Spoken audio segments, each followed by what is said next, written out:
Terça-feira, 30 de abril de 2014, o Mantiqueira Notícias está no ar e você vai conferir tudo sobre a paralisação de setores administrados pela Prefeitura de Bragança Paulista. O quadro Minuto Nutrição, com dicas de alimentação saudável para as gestantes. O título de município leitor recebido pela cidade de Atibaia, o movimento nas estradas neste feriado, a previsão do tempo e os jogos da Copa do Brasil e da Libertadores. Até já!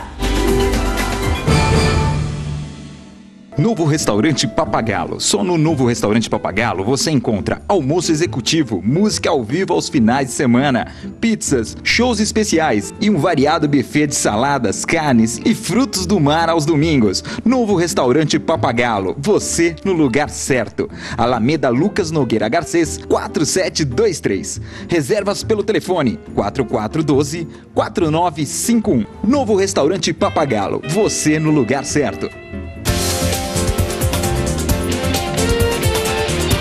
Enquanto você assiste este comercial, nós da ABB Alarmes cuidamos 24 horas da segurança da sua empresa, residência e empreendimento. Há quase 20 anos no mercado com equipamentos de última geração e profissionais especializados na área, garantindo a proteção do seu patrimônio.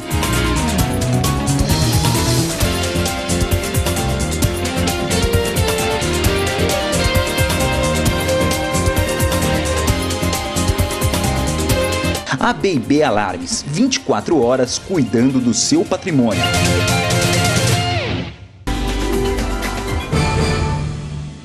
Boa noite. Nesta terça-feira, alguns setores administrados pela Prefeitura de Bragança Paulista fizeram uma paralisação e se concentraram na porta do Palácio Santo Agostinho, sede da Prefeitura. Quase todos os setores do governo municipal participaram, mas educação era com o maior número de representantes. As reivindicações e negociações eram sobre o reajuste salarial. No final do dia, o prefeito Fernão Dias convocou uma coletiva com a imprensa. Nossa equipe de reportagem esteve no local e você confere agora todo o desfecho da paralisação. Cerca de 800 servidores municipais de Bragança Paulista entraram em greve na manhã da última terça-feira. A categoria pedia melhorias em salários e benefícios e protestou em frente ao prédio da Prefeitura. Representantes do sindicato e da Prefeitura se reuniram no final da tarde da última terça-feira para uma negociação. Aconteceu uma votação para duas propostas e, ao final, foi firmado acordo para o aumento de 6,65% do salário dos servidores municipais de Bragança Paulista, sendo 6,15% relativo ao aumento da inflação e 0,5% de aumento real. Quanto ao Vale Alimentação, este permanece no valor de R$ 323. As faltas abonadas tornam-se cumulativas, podendo serem tiradas em sequência, desde que aprovada pelo superior imediato. Com relação ao dia da greve, este não será descontado, porém os profissionais terão que repor o dia, principalmente os da educação. Após o acordo, a greve foi encerrada e as escolas municipais funcionaram normalmente nesta quarta-feira. E até o presente momento, o prefeito Fernão Dias não se pronunciou por meio de nota oficial sobre o assunto. Há sempre muitas dúvidas em relação à alimentação para gestantes. Afinal, toda mãe quer gerar um filho saudável. E segundo a nutricionista Fal Baidum, existem dicas preciosas para uma alimentação saudável durante toda a gravidez. Confira agora no quadro Minuto Nutrição.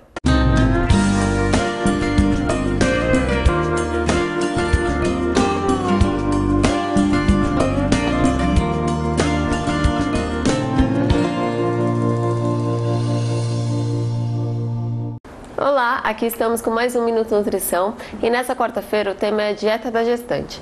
Muito se averigua e se fala, mas o certo é que a dieta ideal para a gestante é aquela que mantém todos os nutrientes para a formação do bebê. Então nem pensar em comer qualquer coisinha na hora da fome, porque diariamente o corpo precisa de nutrientes para a formação de um montão de células novas. Mas também não pode exceder em calorias, pois o aumento do peso da mãe não necessariamente significa o bom ganho do peso do bebê. E ainda pode trazer riscos, como por exemplo a eclâmpsia, que é o aumento da pressão arterial, colocando em risco a vida dos dois. Nesse período tão mágico em que a mulher passa, a base da alimentação deve conter carnes magras, verduras, legumes, frutas, leite, grãos e cereais. Existe uma necessidade calórica aumentada no período gestacional, de aproximadamente 300 calorias, o que significa que não precisamos comer por 2. O ideal é começar a aumentar as necessidades calóricas após o primeiro trimestre, já entrando para o 4º mês, pois no início o ganho de peso é só da mãe e depois disso o bebê começa a ganhar peso, necessitando de mais calorias. Existe uma necessidade maior de vitaminas e minerais, atualmente coberta por suplementação nutricional, indicado pelo médico que acompanha. E na alimentação, as frutas, hortaliças e carnes magras são boas fontes desses nutrientes. As palavras-chave são qualidade e variedade. Deve-se evitar por todo o período grandes excessos de quantidade alimentar, e principalmente gordura de fritura e alimentos gordurosos que dificultam a circulação sanguínea, aumentando a porcentagem de gordura corporal e o colesterol. O excesso de sal também deve ser evitado, porque aumenta a pressão arterial, porém não deve ser eliminado, pois frequentemente as gestantes experimentam períodos de queda de pressão, ocasionando tonturas e mal-estar. É comum, por todo o processo de transformação no corpo e até pela alteração emocional, quadros de enjoo, e por isso a gestante deve dividir ao máximo suas refeições, fazendo então várias pequenas refeições durante o dia, evitando o jejum prolongado, e dá preferência a alimentos que não provoquem mais formação ácida, como os alimentos muito ácidos e gordura. Um pouco de ácido até melhora o quadro de enjoo, como um copinho com água e limão, ou um copinho com fruta, ou alguma rodela de fruta fresca. A redução de gordura da dieta não significa alimentos diets ou lights, já que os alimentos com pouca gordura, como o leite integral, são boas fontes de vitamina D, que tem um papel importante na formação dos ossos do bebê. Portanto, nos primeiros meses da gestante, ela deve manter uma dieta normal, sem restrições calóricas, porém sem excessos. Como a ansiedade é inevitável, aquela sensação de fome, que na verdade é mais uma vontade de comer, deve ser diminuída com frutas e sucos.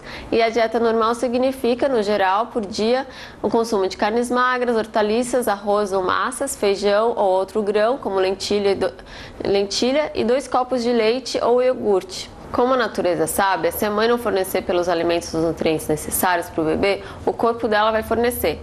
E isso acaba causando algumas deficiências nutricionais, como a do cálcio, que aí pode levar a algumas fraturas nos dentes e câimbras ocasionadas pela deficiência dele no organismo da mãe. E também particularmente pela grande necessidade de ácido fólico, que a mãe deve começar a consumir até antes de engravidar, para evitar uma formação do bebê, que deve ser, e depois, quando grávida, já deve complementar com suplementação nutricional, que já é habitualmente recomendada pelo médico. Espera-se um ganho de peso durante todo o período gestacional de 9 a 12 quilos, não havendo a possibilidade de se fazer uma dieta de emagrecimento no início da gestação, caso a mãe tenha engravidado já acima do peso.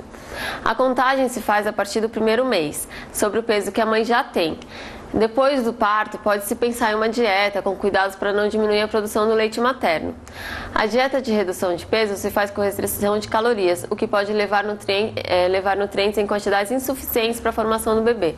A desnutrição intrauterina pode levar à diminuição do nível de inteligência e outras sequelas, como o atraso motor. Por isso, não se recomenda dieta para perda de peso para a mãe que engravidou acima do peso. A única coisa que se pode fazer é uma dieta que mantenha um ganho ponderal de até 9 quilos até o final da gestação, mantendo o bebê seguro e ficando mais fácil de perder esses quilinhos no pós-parto. As dietas rigorosas diminuem as quantidades de carboidratos responsáveis pela energia necessária ao ganho de peso e o crescimento do bebê.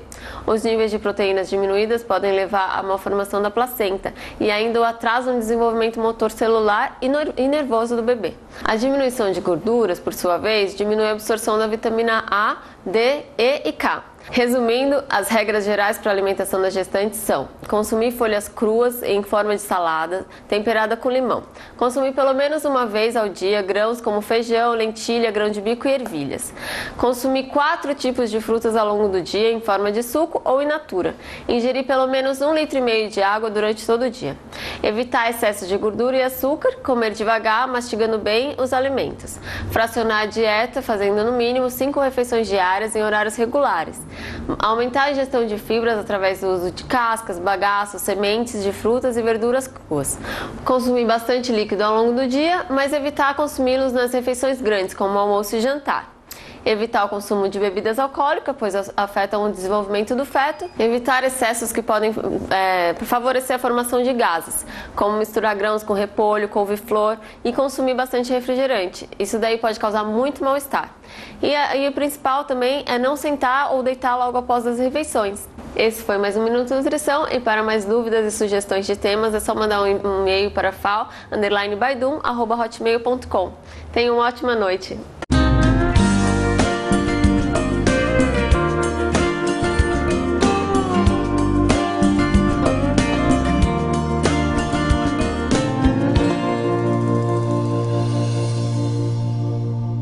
Atibaia conquistou o título de município leitor do Instituto Natura por meio do projeto Ler e Escrever Fonte do Saber. A prefeitura, que incentiva o hábito da leitura e a prática da escrita, além de diversas atividades promovidas pela Secretaria de Educação. O município concorreu com mais de 3.000 cidades, e as cidades premiadas receberam um acervo de livros de renomados escritores. Atibaia ganhou o título de município leitor. Vim conversar com a secretária de Educação, Márcia Bernardi. Márcia, conta pra gente como que foi isso. Bom, foi uma grande surpresa, uma grande alegria para nós da Secretaria de Educação de Atibaia, da Prefeitura, porque entre 3.000 municípios Atibaia foi selecionada. Como que aconteceu isso? Nós temos o projeto Ler e Escrever Fonte do Saber, que nós iniciamos no ano passado. Tivemos um investimento muito grande em livros, então desde a aquisição até o trabalho com os livros em sala de aula. E a partir daí nós ficamos sabendo que existia um concurso de município leitor através do Instituto Natura, o projeto Trilhas, e nos inscrevemos. E daí ficamos surpresos e felizes porque nós fomos contemplados entre 3.000 municípios que participam já do projeto Trilhas. Atibaia, mesmo não participando do projeto, foi selecionada e ficou entre os 3 municípios premiados como município leitor. E o mais interessante, que eu fiquei mais feliz ainda, é que Sobral, que é uma das melhores cidades que investe em educação, também foi premiado como município leitor. Então nós vemos que nós estamos no caminho certo aí para uma educação de qualidade. Márcia, para quem quer conhecer mais esse projeto e ainda não sabe direito, tem um local que possa estar indo? Então, nós estamos com os livros aqui no CIEM. Nós, junto com esse prêmio Município Leitor, nós recebemos um acervo de livros que cada escola também receberá. E tem o site do Instituto Trilhas, do Instituto Natura, com o projeto Trilhas. E lá no projeto Trilhas está explicando direitinho como que foi a premiação e como que funciona o projeto Trilhas. E no próximo bloco, movimento nas estradas deste feriado prolongado, a noite da pizza no Clube Recreativo Atibaiano, a previsão do tempo e os resultados dos jogos de ontem pela Libertadores e pela Copa do Brasil. Até já!